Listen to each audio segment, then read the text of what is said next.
Every holiday shopper's got a list, but Ross shoppers, you've got a mission. Like a gift run that turns into a disco snow globe, throw pillows, and PJs for the whole family, dog included. At Ross, holiday magic isn't about spending more, it's about giving more for less. Ross, work your magic.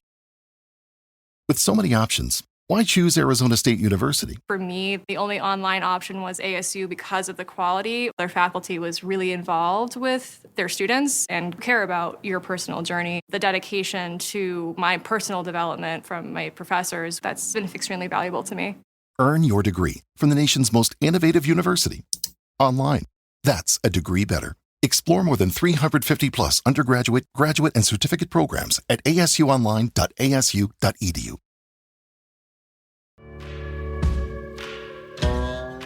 I'm Alice. And I'm Brett. And this is The Prosecutor's Legal Briefs.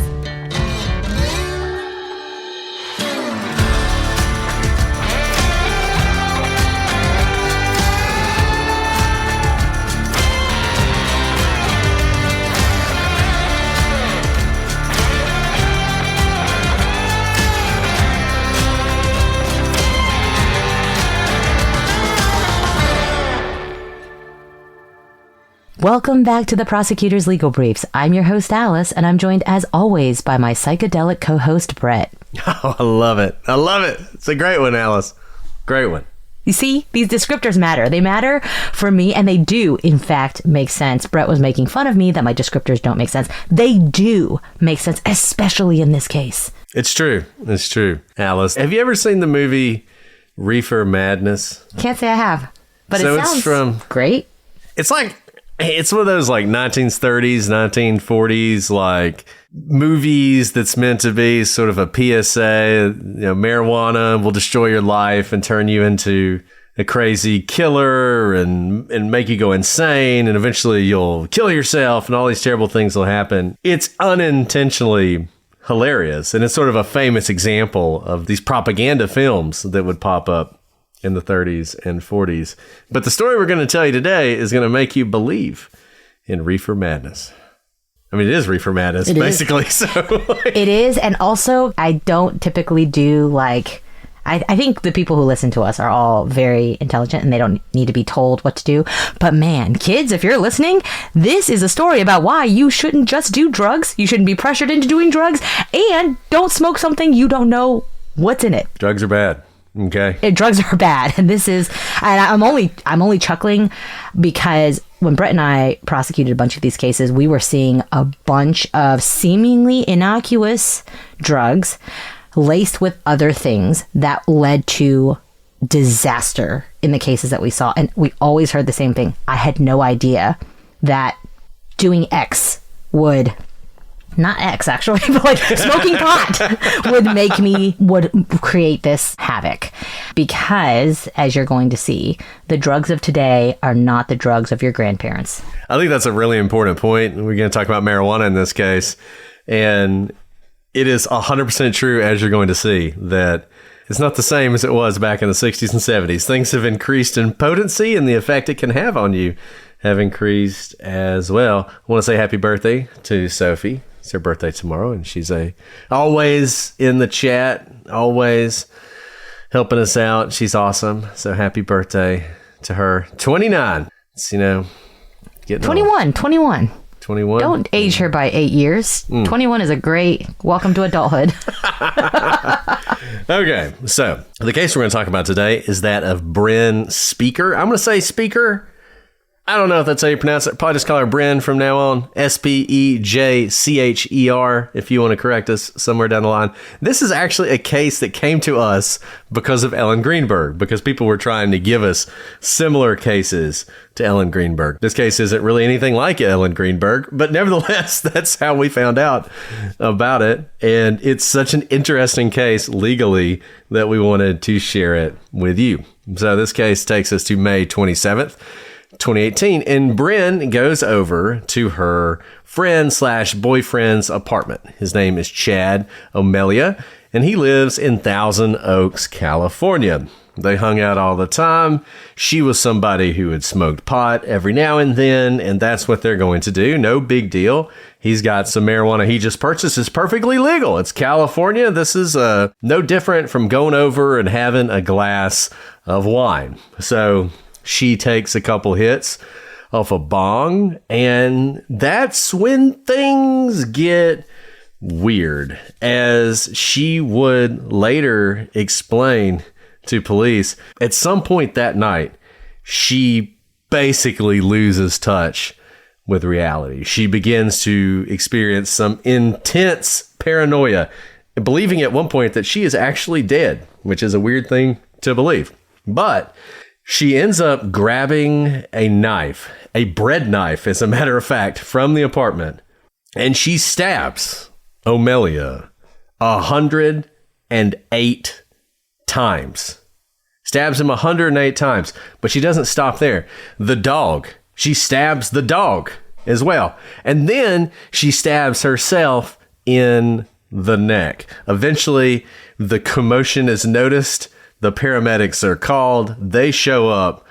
Omelia, probably to no one's surprise, after being stabbed 108 times, is dead. She's in very critical situation. She's taken to the hospital. She survives.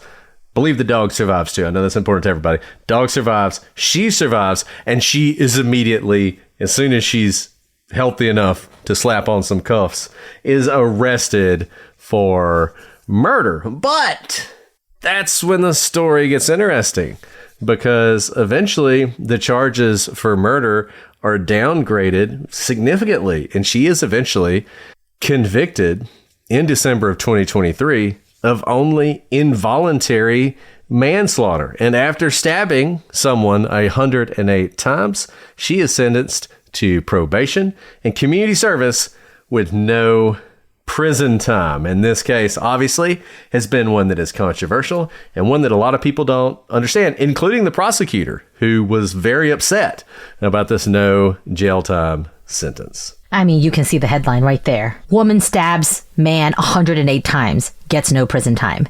It's shocking. How can this be? Why could we possibly live in a world where someone can stab someone else 108 times and get off with a little bit of community service? Community service. We need to take this person off the street. They shouldn't be out in the community serving people they've killed. They are a danger, right? Well, when someone dies quite literally at your hands, it's not always murder. So there is a legal framework of what ultimately constitutes murder and what degrees of murder. You've heard us talk about capital murder, first degree murder, second degree murder. Then it starts getting downgraded to something less than this intentional type of ending someone's life with knowledge, with intent, with mens rea. So mens rea is the Latin term here for your state of mind. Mens rea comes into the most important role, really, when you're deciding homicide charges. So mens rea refers to your mental state that accompanies a criminal act. Now, this is really, really interesting because obviously nobody knows exactly what someone's thinking exactly at the time they're thinking it, because especially in this case, and you'll see in lots of cases, no one is saying that Bryn was in psychosis all the time. In fact, I think she is a regular person who didn't suffer from these circumstances that led to the psychosis she was experiencing the night she stabbed Chad 108 times. So, mens rea looks at a specific point in time in someone's head. Now, there's a hierarchy of mental states. You've probably heard them before, but from lowest all the way to highest in terms of your intention to do something, there's negligence, then there's recklessness, knowledge, and then the highest being intent. So negligence is one side of the spectrum. You've probably heard of this in lots of... If you're a parent, you've probably told your kids this before, right? Like, you heard me tell the story. I didn't mean to punch a hole in the wall. I was just swinging my bat around in the house. Real story of my house. And somehow the wall came in contact with my bat. You were incredibly negligent to be swinging that hard metal bat inside the house near walls. That was completely foreseeable, right? We know this concept of negligence in our lives. Well, it also comes to play when someone dies. And I think this bat thing is actually pretty useful, Alice. I think we should just continue this.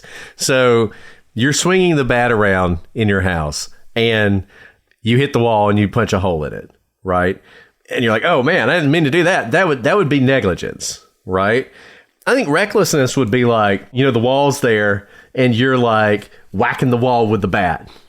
I don't know why. You're just doing it. You don't mean to put a hole in the wall, but you're just hitting it with the bat. And then all of a sudden you hit it once and there's a big hole there, right? You're like, oh, well, I should have known that hitting the wall like that could cause there to be a hole. Knowledge might be, that. You know that doing that can cause there to be a hole. And maybe you even know that that particular part of the wall is weak, but you go ahead and hit it anyway.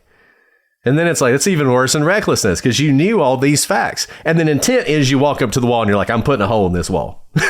And you smack the wall and you put a hole in it, right? I mean, that's sort of the different levels of intentionality and culpability that you have in the law. And sometimes people want to say things like, well, it was just an accident. And you hear that sometimes. I mean, I always bring up the Karen Reed case, but there were people who said, well, even if she hit him, it was just an accident. She didn't mean to, right? Well, that doesn't mean you have no criminal culpability.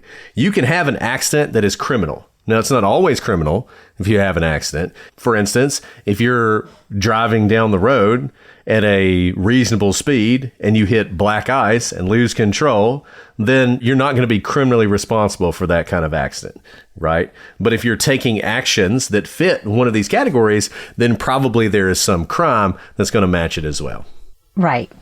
So murder specifically requires malice aforethought. Manslaughter does not. And malice aforethought, the malice, that intent to do something malicious beforehand. So it's not heat of the moment, but rather I am going to go to your house with a loaded gun. When you open the door, I'm going to point it at you and shoot you, versus we're both struggling for the gun.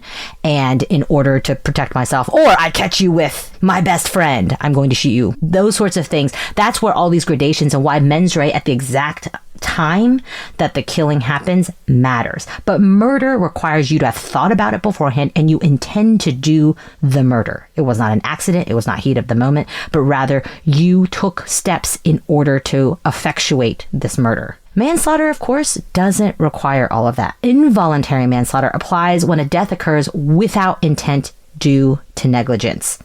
Back to kind of that example of driving a car and accidentally hitting someone. Maybe you're speeding though, and you shouldn't be speeding in an area that has crosswalks. That actually might go into recklessness. Let's just say you're driving really fast, much faster than is safe on this 2-lane road. There's nowhere for anyone to kind of dodge you. You didn't mean to kill anyone. You certainly don't want to be in that situation, but your fast car meant that when you saw a pedestrian, you couldn't brake fast enough in order to avoid them. And when you made contact, it caused their death. Now, criminal negligence means a person fails to recognize a substantial and unjustifiable risk that a reasonable person would have recognized. It's more culpable than simple civil negligence. So there is even a line between civil negligence and criminal negligence, because we're obviously recognizing, even in the criminal context when there's negligence, there's still something substantial and unjustifiable that you shouldn't have been that negligent. And so we're going to cross over the line from civil into criminal. So California Penal Code Section 192B outlines involuntary manslaughter penalties, and it affords for up to 4 years or so in prison. So we know this is going to end up being involuntary manslaughter, but we also know she's going to get probation, which is a lot less than she could have gotten. So how exactly did this come to be? Well, let's start with, I think, what everyone agreed on, and this includes the state. The prosecutor was on board with this. Initially, you stab somebody 104 times, you're going to be charged, or 108 times, excuse me, I don't want to sell it short. 108 times, you're going to be charged with murder, and she was. But then we have experts who start looking at this case, including experts for the state. And universally, state experts, defense experts, people out there, everyone agrees that she had suffered from cannabis-induced psychosis. So she had no history of violence whatsoever. She had no history of mental illness whatsoever. There was nothing in her relationship with Chad that would ever lead you to believe something like this was going to happen. No unhappiness. They hadn't even been dating that long. There was just nothing that would lead you to think something like this was going to happen. And then there was the marijuana itself. And this goes back to what Alice and I were talking about at the beginning of this podcast. Apparently, the marijuana that they were smoking that night was up to 50 times more potent than the average sort of marijuana that, you know, you might smoke in just the general world. And this is happening more and more. It's like everything else, right? When it was illegal, you got what you got. And you were happy about it. And it might have been weak.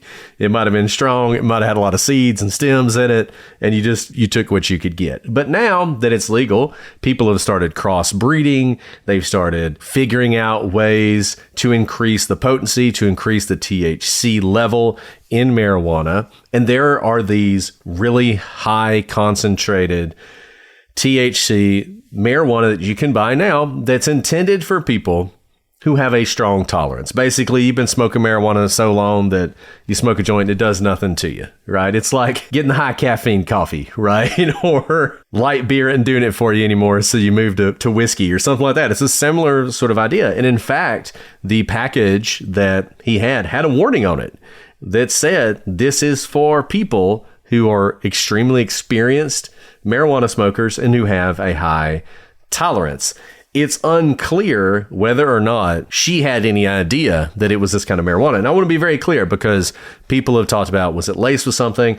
This marijuana wasn't laced with anything. This was just marijuana, which I think is important when you think about sort of her culpability here. This is marijuana purchased in a store legally that had this high THC content. And those of you who think that this type of psychosis can only come from getting laced with something else that she may not know of, think about if you drink coffee. I drink coffee. I've definitely had too much coffee in a day before, and it makes me feel terrible, right? Imagine if you drink 50 times more than your usual coffee, or 50 times more than your usual cigarette, right? I can't even imagine. I think I would cease to be able to function, certainly in my regular way. That's why this potency matters so much. Yes, lacing it with something else that you're not expecting can certainly have unintended consequences. But when you're taking something this much more potent, it is like lacing it with something else. It's lacing it with the additional THC that you were not used to. And I don't think that people quite understand. It's not like you just get a little bit more of the feeling you get when you smoke the 1 divided by 50 version of the marijuana. It's something much more unpredictable, because everyone's brains also react in a different way. And that really, honestly, when it comes to prosecuting like drug related induced crimes, and like drugs are in someone's system at the time, it's not a math equation. Not every single person responds to alcohol, caffeine, drugs in the same way. We can tell you metabolically how it should be metabolized within your body, but how it actually presents itself is up to the individual, and it could be different each time. This episode is brought to you by Progressive Insurance. Do you ever find yourself playing the budgeting game, shifting a little money here, a little there, and hoping it all works out? Well, with the Name Your Price tool from Progressive, you can be a better budgeter and potentially lower your insurance bill too. You tell Progressive what you want to pay for car insurance, and they'll help find you options within your budget. Try it today at Progressive.com. Progressive Casualty Insurance Company and Affiliates. Price and coverage match limited by state law. Not available in all states. Shopify is a platform built for growth, whether you're just starting out or already running a thriving business. From managing inventory to creating a seamless checkout experience, Shopify is designed to handle it all. And it doesn't stop there. Shopify helps you sell everywhere your customers are, online or in person. It's the ultimate tool for turning big dreams into big wins. Sign up for your $1 per month trial period at shopify.com/OPP. Did you know that parents rank financial literacy as the #1 most difficult life skill to teach? Meet Greenlight, the debit card and money app for families. With Greenlight, you can send money to kids quickly, set up chores, automate allowance, and keep an eye on your kids' spending with real-time notifications. Kids learn to earn, save, and spend wisely. And parents can rest easy knowing their kids are learning about money with guardrails in place. Try Greenlight risk-free today at greenlight.com/Wondery. Parles-tu français? Hablas español? Parli italiano? If you've used Babbel, you would. Babbel's conversation-based techniques teaches you useful words and phrases to get you speaking quickly about the things you actually talk about in the real world. With lessons handcrafted by over 200 language experts and voiced by real native speakers, Babbel is like having a private tutor in your pocket. Start speaking with Babbel today. Get up to 55% off your Babbel subscription right now at babbel.com/Wondery. Spelled BABBEL.com/Wondery. Rules and restrictions may apply.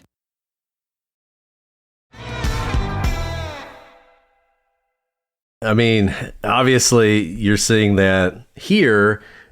And as I said, this wasn't just sort of, well, she said it was marijuana. They actually had multiple experts look at this. And the state expert said this is what is called cannabis-induced psychosis.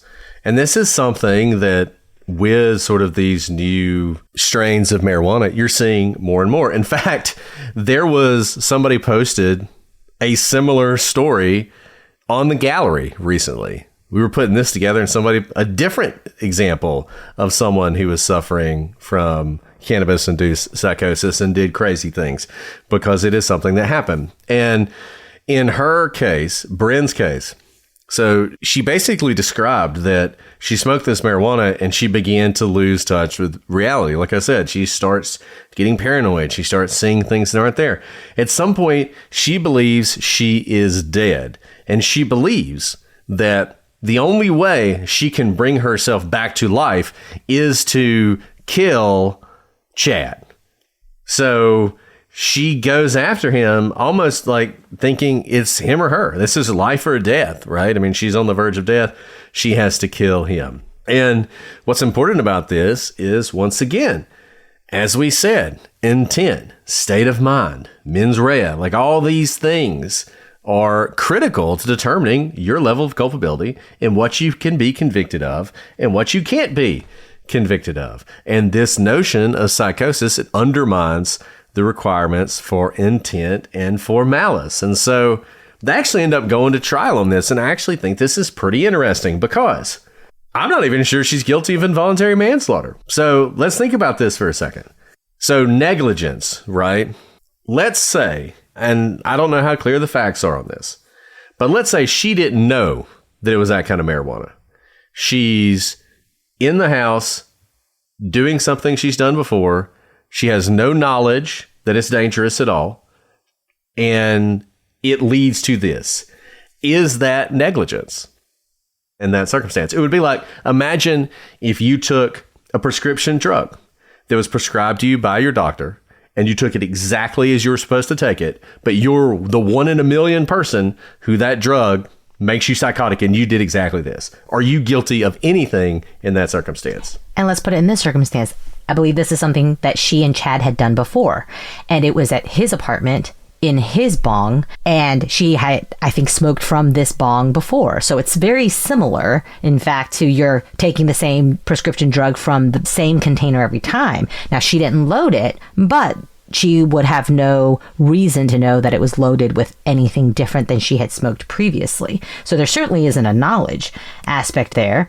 And it's not illegal in California. It was purchased from a store. In order to put the cannabis in the bong, you take it out of the wrapper, and she may not have even seen the wrapper. Let's say she never saw the wrapper, didn't know that it was 50 times the potency of typical THC, didn't see the warning that said this was for experience. And also, would she be experienced? Because she has done this before? You know, it's not like, even if she had seen that, she's like, well, I've done this before. This isn't my first rodeo. So this is not anything different than what I've done before. And it's such an interesting thing because is it the fact that it's recreational? Is that enough, right? It's just sort of you assume the risk. If you take a recreational drug, even if it's legal, you still assume the risk of anything that happens, even if it's an unusual reaction, right? So like we did the What's Wrong with Aunt Diane case way back in the other podcast, right? And that case is such an example of how people will hear zebras when it's clearly horses, right? So she's got a broken bottle of vodka next to her, and people are like, well, maybe she has I forget what it's called, but it's like where your body automatically produces alcohol. And so she didn't get drunk. It's just her body automatically fermented, and that's why she was drunk. It's like, no, it's the bottle of vodka sitting next to her. That's why. But imagine for a second that she had some weird thing where drinking like a Miller Lite made her like 0.4. Made her incredibly drunk, far more drunk than any other person would be. Is the fact that she nevertheless voluntarily drank one beer enough that anything that happens after that, if she gets in a car and gets stopped and gets a DUI, that it's not a defense? I don't know. I mean, that's what's weird about this, is because ordinarily, or at least not ordinarily, but up until a few years ago, marijuana is just illegal. So if you did have some weird reaction to it, maybe we can't get you for murder, but it's certainly involuntary manslaughter because you assume the risk when you take the drug, right? Typically, you can't make an insanity defense or whatever. You see this sometimes where they'll get high on some drug and they'll do something horrible and they try and have an insanity defense. And it's just universally, the courts have said you can't do that. But that's an illegal drug. That's like meth, right? This is weird. And I just don't know that the law really knows how to deal with this. And so you have a situation where this goes to trial. This woman did something perfectly legal, and yet she is convicted of a crime. She is convicted of involuntary manslaughter. But apparently the judge, I think, was kind of splitting the baby here. I think the judge probably had some feelings of, I don't know that she should be convicted of anything. But instead of vacating the conviction, he gives her this sentence of 2 years probation, 100 hours community service. She's supposed to spend this time actually educating others about marijuana-induced psychosis. I guess we could have asked her to be on the show, and that could have been part of her punishment. And no prison term whatsoever, which of course, you had this big uproar from the family who wants to see justice for the victim, for the prosecution who agreed to do involuntary manslaughter, but now it's like, wait a second, we didn't agree to this. And so they're upset as well. I think you hit the nail on the head that the judge he didn't want to overturn the jury because someone died by 108 stabbings here. But I do think he split the baby here with respect to her sentence.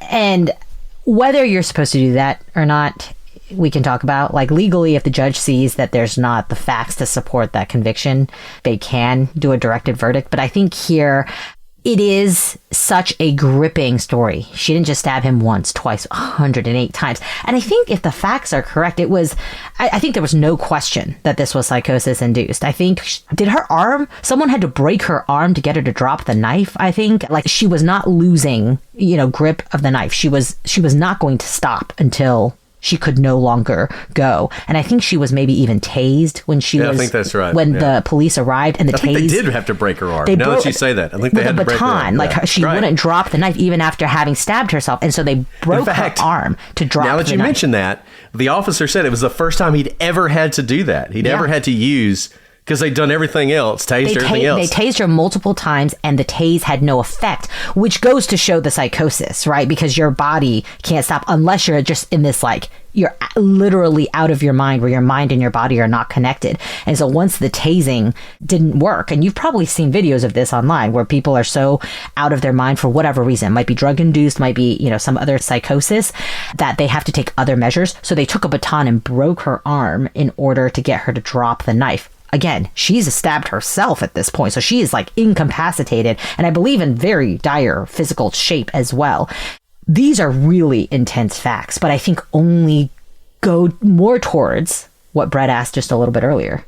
All these facts, was she even really guilty of involuntary manslaughter? Did she have any intent or even ability to recognize what she was doing was negligent, when the most natural responses when someone's tasing you or trying to get your hand to let go of a knife after you've been stabbed by yourself, those are like normal actions that would cause you to stop they didn't cause her to stop. So was that person in that state of mind able to even be negligent? I mean, if you were ever going to have a stabbing of 108 times, that was not even involuntary manslaughter, much less anything higher than that. This might be that case. And look, I think at the end of the day, this is a Ventura County Superior Court judge, took into account all the experts' testimony, obviously agreed with the psychosis finding, and the defense attorney's argument was, quote, the contents of the marijuana she was given were the sole cause of her psychotic breakdown. And look, if they had bought it from a dealer, even though it's legal, if they had bought it from a dealer, then it's like, okay, I can see more of the negligence, right? Because, yeah, it's legal to smoke it, but you bought it from sort of an unlicensed person. You're trying to get it, a little cheaper or whatever.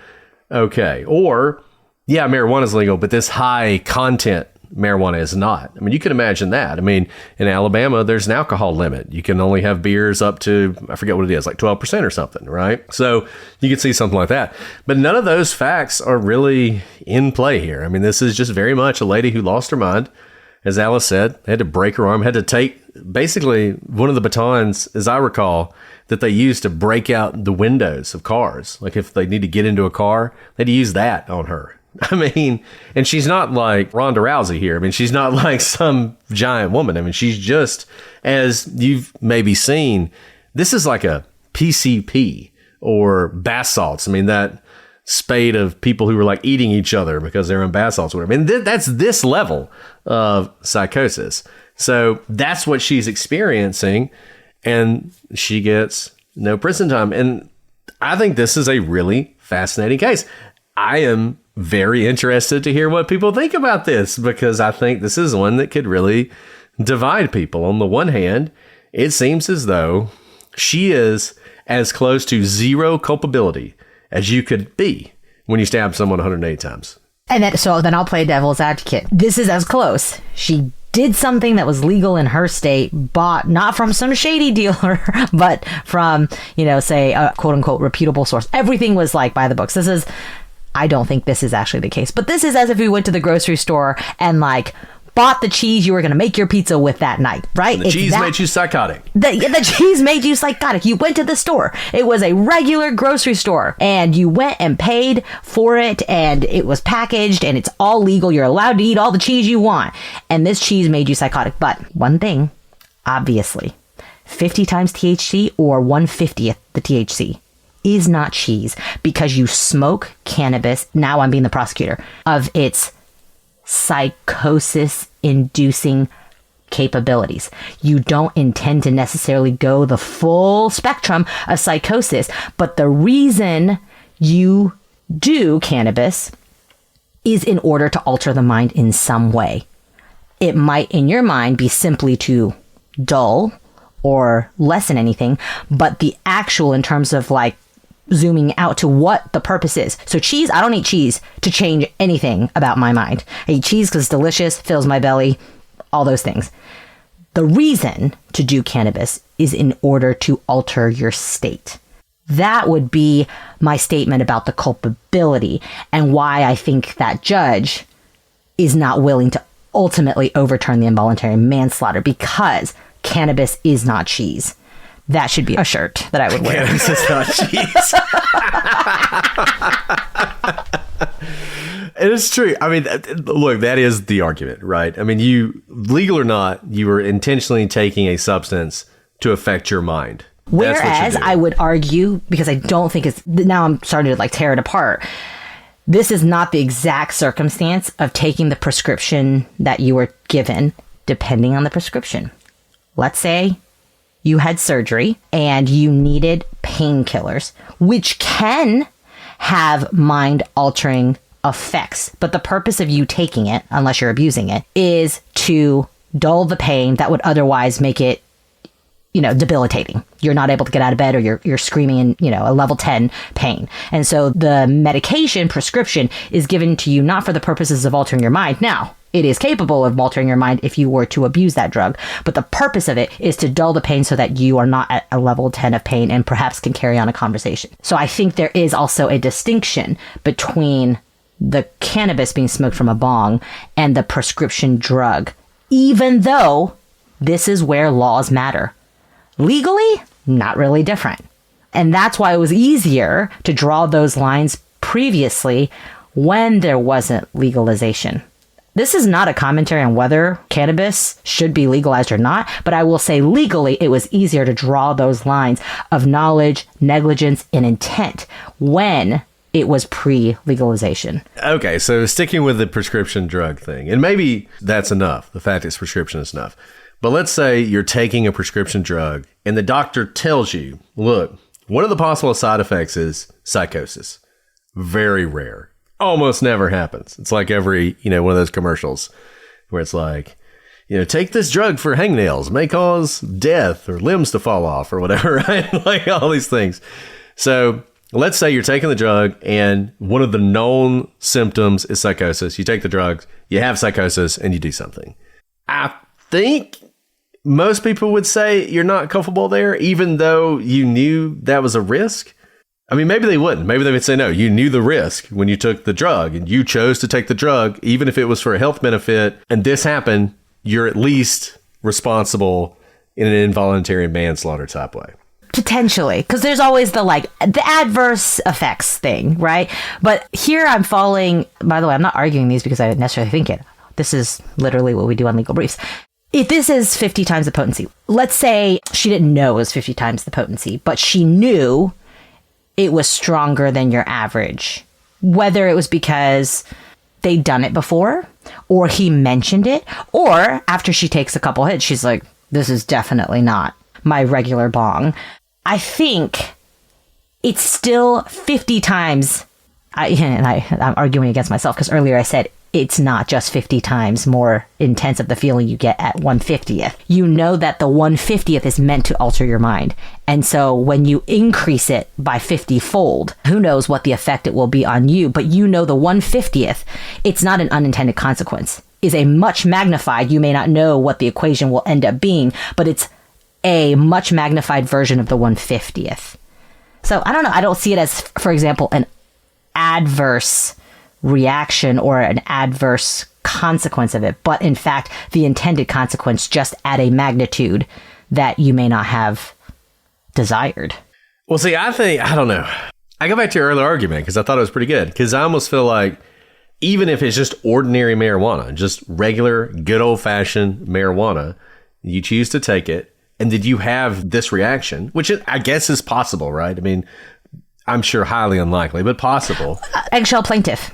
I think Exactly. It probably could happen. You may not know that you have an undiagnosed proclivity. You may not even have the actual diagnosis, but you may have a proclivity for, let's say, this does happen a lot, bipolar disorder or schizophrenia. And those are two particular diagnoses that have been known to be triggered by a first-time drug use and a seemingly innocuous drug use by anybody else, by like 1 million other people. But for you smoke a totally regular joint that is not some high potency, and it triggers your schizophrenia, and something like this happens. That, I think, has been documented can happen. So in that circumstance, I think you would say, or you could say, you're responsible. I mean, just when you make the decision, you're responsible for the consequences, even if they're incredibly unlikely and really beyond anything that anyone would expect. You're responsible, at least as far as involuntary manslaughter goes. I mean, let's go back to the definition of negligence.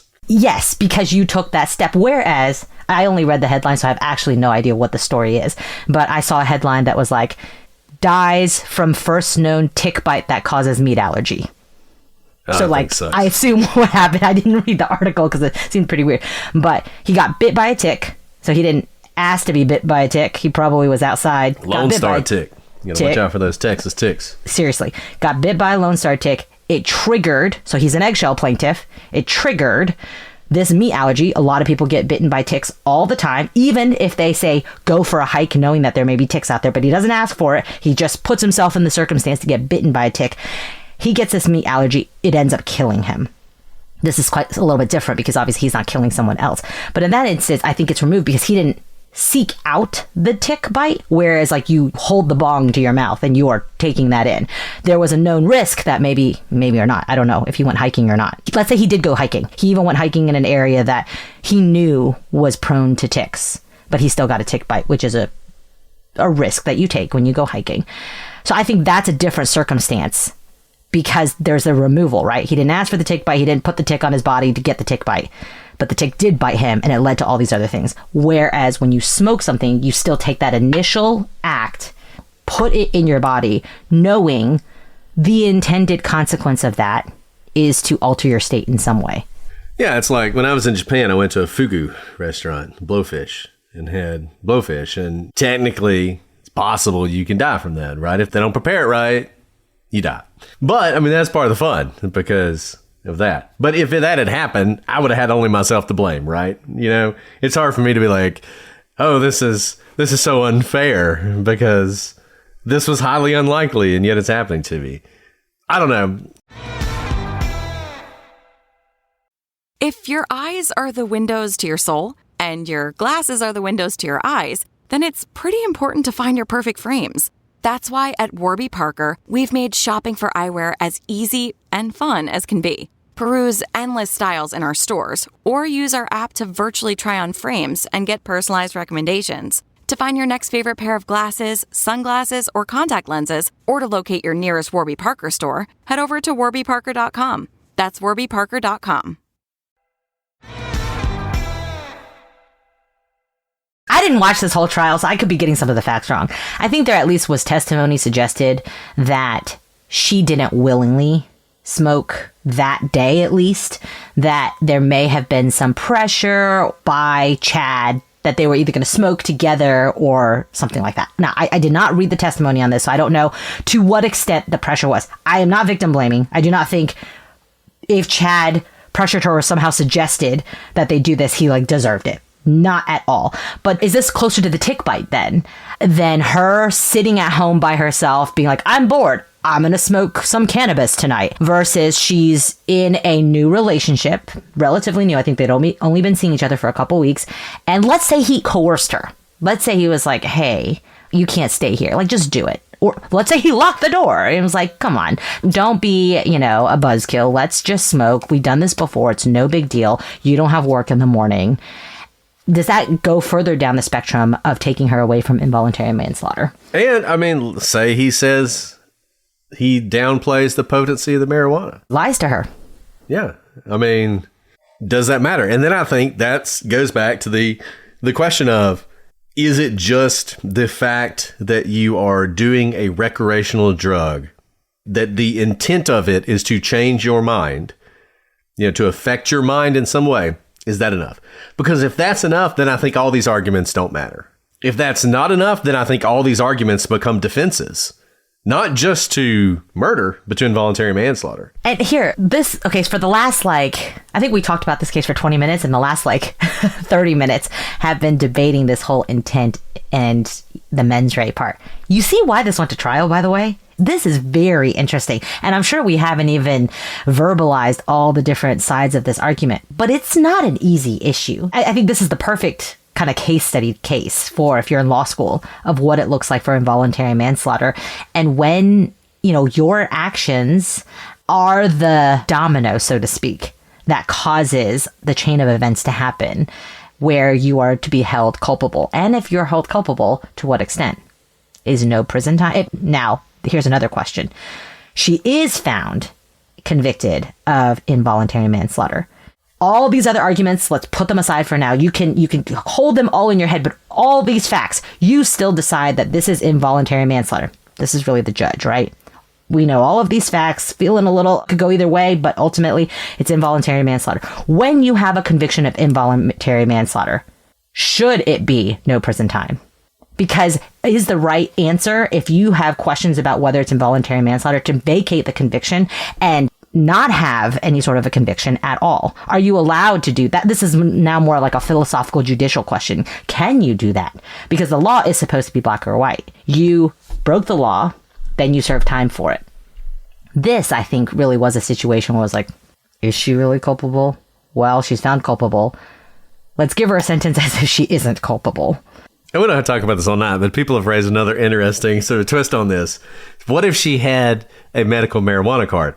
Now, let's just be clear. We all know that those are like fake, right? We all know that like 95, I'll be generous. They really 95% of the time, it's just people who want to smoke pot and they get a medical marijuana card and that allows them to smoke pot. But let's say that she's not one of those people. Let's say she has an actual doctor, not the kind that you go online that gives you the card, but an actual doctor with like a real MD and everything. And she's got some sort of anxiety issue or PTSD or something that marijuana can actually help. Maybe she's got some sort of pain disorder that marijuana can help. And she's prescribed marijuana by a real doctor. And she's taking prescription marijuana.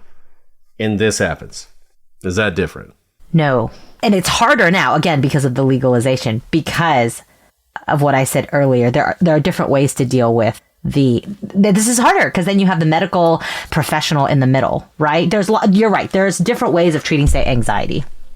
There's your traditional medication that does not work in the same way as cannabis.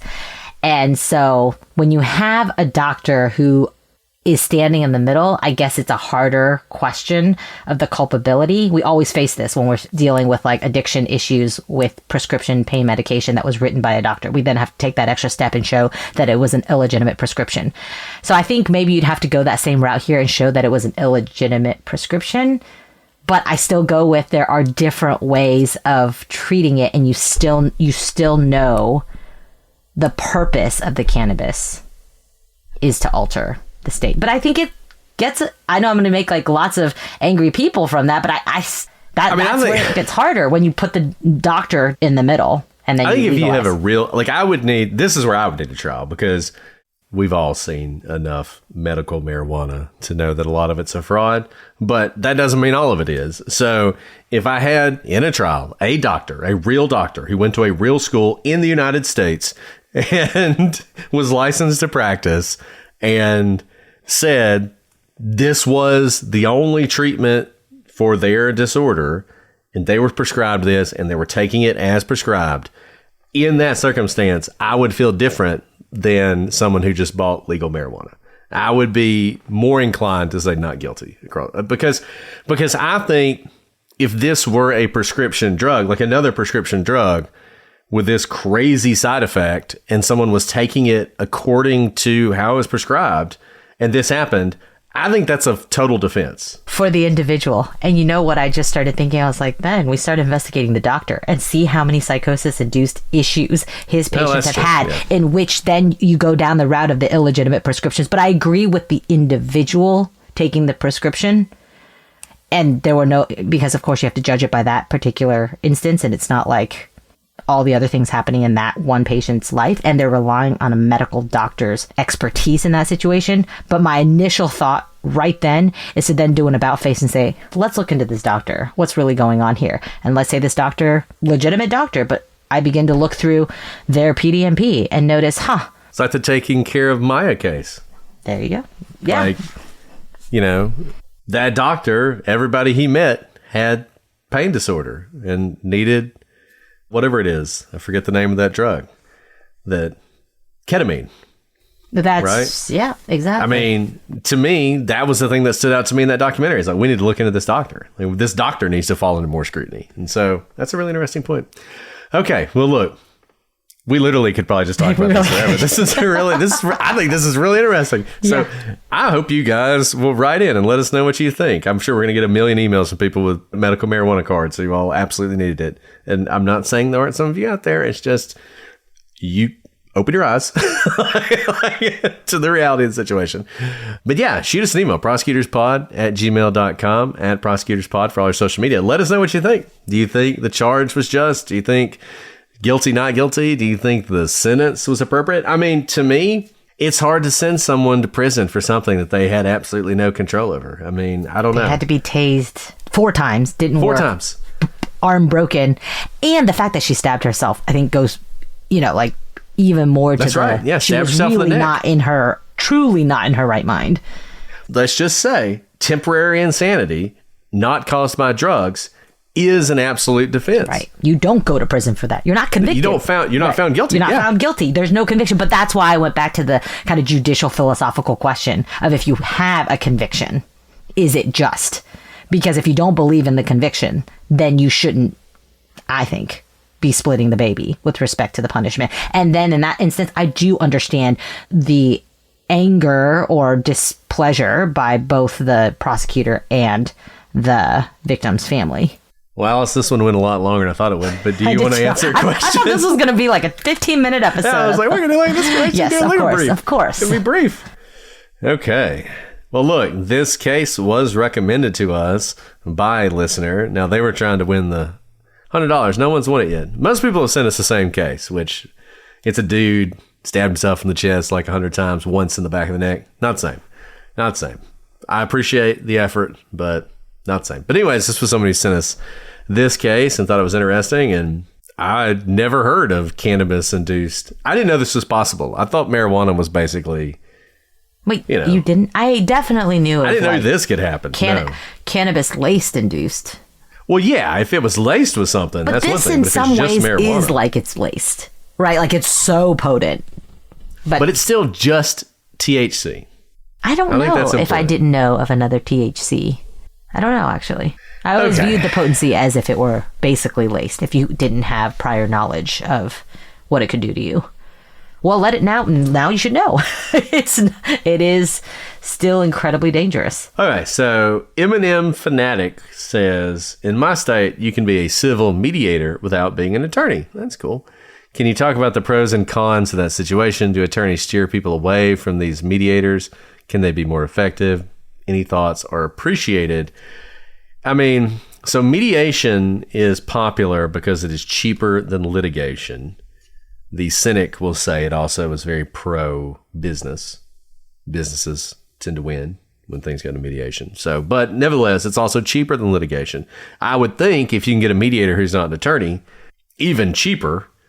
But, I mean, I didn't know that was even possible. I would say it's not easy to be a mediator because people have to trust you, right? I mean, they have to believe that you're the kind of person who's going to be able to do that. So a lot of times it's former judges or something like that. So I would think it would be kind of hard to break in and get a lot of cases if you were a civil mediator. So if we're on merit alone, I could totally see that, right? A good mediator is really like a good hostage negotiator, truly, right? It is someone who is able to get both sides to come to the table and reach a resolution that neither side is actually helpful. And there's a lot of emotions and able to basically talk both sides down from intense emotion and reach a resolution. You don't have to be a lawyer to do that. In fact, most lawyers probably are terrible at that. Mediation is typically just, it depends what you want the mediation for. If you wanted to basically have the force of law for the attorneys involved and for if this is going to end up going to court for whatever reason, there is an active lawsuit. You're going to mediate the case and then you're going to file a dismissal in court. It gets a little harder because it's very helpful to have a lawyer. That's why Brett said a lot of mediators are former judges who know the system, know the legalese, know all the things that lawyers are paid to know how to extract and push upon the weaknesses of each side's cases. You can learn those things, of course, as we've said, by reading lots of law books. But if you're in the mix and a litigator, litigating these types of cases or judging these types of cases, it makes it a lot easier to be an effective mediator because then you have trust, but also the confidence of both sides that what you are recommending to the other side comes from a place of having done this where it has been upheld in court. I mean, look, if you can become one and it's not a huge cost to you, why not? Give it a shot. Yeah, I mean, look, anything that makes it cheaper and easier for people to resolve their disputes, I think is a good thing. If there's one issue, I think right now, big issue right now with the judicial system, we've talked about this a lot. You know, the courthouse doors are closed. I mean, it takes forever. It's expensive. It's difficult even to find a lawyer who will take your case. I mean, it's all these problems. So the more sort of solutions we can try out, if they work, great. And I do agree with this because any type of dispute, a lot of people think the first place to go is the court. Let's say a breach of lease contract sort of thing, right? Like you're renting an office space and there's some breakdown in that relationship. it's not going to be maybe a huge dollar amount, but whatever is at stake, it's probably going to get all swallowed up by fees if you were to go to court. So the judicial system has tried to come up with ways to make justice more accessible and less expensive through things like small claims court, business courts, specifically for these types of claims. But I can see the civil mediators, who are not necessarily lawyers, be another step that or jurisdictions are trying to take in order to make resolution more cost effective and accessible to regular people. Like, I've never sued anyone personally, right? Like that, because I don't want to go through the cost of the court system. I don't know if you have, Brett, but like, no, I haven't. Right. Most people haven't. And it's not because we haven't had disputes in our lives. It's because the cost usually is too high for me to like fight my previous landlord to give me back my security deposit because he claimed I had a dog and I totally did not have a dog. But I didn't go fight him for my security deposit because I was like, it's going to cost me more to go fight you for it. That actually must happened. have been messy. No, there was What it was like? This was actually, there was a previous dog. You gnawing on the... I was gnawing on the windowsills, but this was so... He even had pictures of it beforehand. So the previous tenant had a dog. That's and nice. I'm sure he kept that person's deposit. Oh, yeah. And then turned around and blamed me and kept my deposit because he didn't fix it. So I came in to it with nod. That's an example where it's not that I've lived a conflict-free life, but I haven't led a judicial-infused life. And that's most people. So I see civil mediators coming in very handy for situations like that. One more question, because I think this one's funny. This is from J. Pilly GD. When you have special guests on, do you pay them? I was wondering when you had former FBI behavior analyst Julia Cowley and more recently Gilbert King. No. No. Sorry if other people pay y'all, but we didn't. Yeah. So I don't know if our corner of the podcast world, I don't know if this is across podcasting. We don't pay anyone to come on. We also don't charge anyone to go on their shows. No matter how big or small your audience is, we don't expect to get paid anything, and we don't ever, and vice versa. So I think that's the common practice across podcasting. I could be wrong about that. So it really is the goodness of the heart of Julia, Gilbert, all these wonderful guests that we've had, that they are just giving up their time to talk to us. Yeah, I think the payment is content, right? Like, you're getting content, you're giving content. And I'll say this, like, we didn't get paid for the Hulu documentary for 2020 either. I mean, right. You don't, for those you of you get who paid think for any we of made this. a lot of money on that. Yeah. We had to dress ourselves, comb our own hair. And spend the whole day. Court TV, Drive you don't get ourselves. paid anything for Court TV. Like, No, you just don't nothing. get paid for any of this. Like, No, all of it's free, except you're getting more content and getting visibility. yeah, I mean, I guess the payment is exposure, right? Yeah. Just getting to do it. None of our experience. TV, not 2020, not Hulu. Maybe other people got paid, but we didn't. Not another documentary we may have shot. Like, yeah. So that one she just mentioned, which will come out next year, and we'll talk about that when it comes out. Or when we flew to New York. I mean, they paid to fly us up there, Right. and they paid for a hotel room. So it doesn't cost you anything. Right. But you don't get You don't get like a paid. per diem or anything. No. Like, we bought even our own feed you. food. Yeah, we bought our own food. Yeah. So that's just not the way it works. I don't think here's the other thing. I don't think it's as well funded as people think either. I don't think there would be the budget to pay people either. They can cover like your cost to go there, but it's so expensive to like shoot these documentaries and these news appearances anyway that I don't know that they would have anyone guest if they had to pay them. Which is not to say that they never pay anyone. I mean, I'm sure there's someone they pay, but it's not us.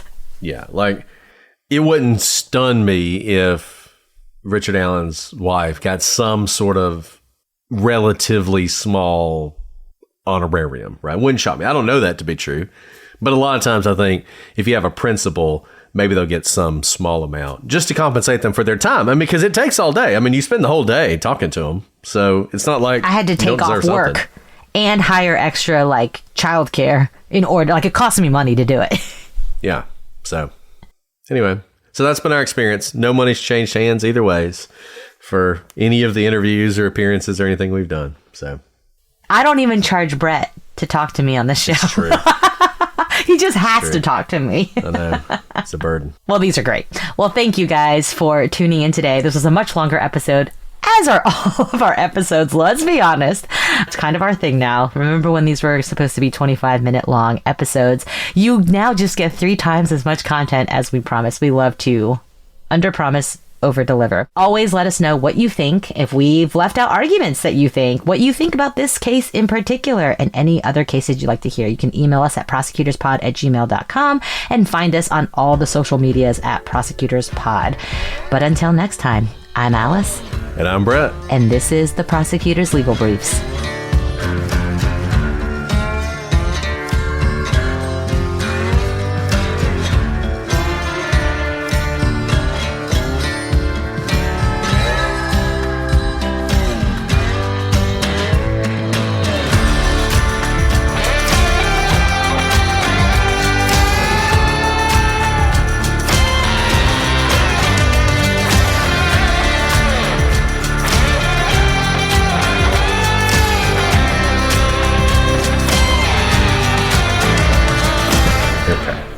So, apologies everyone for being late. It's my fault.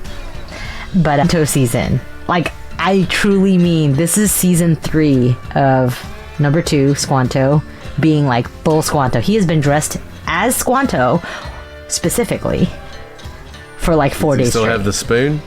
Oh, he's been eating with the spoon for 3 years. Did he like So he took... rebel against your authority or something? No, Is we have that like an why you were archer. late? Actually, that wasn't. Do you know the story of Squanto? I did not. I've learned so much about Squanto.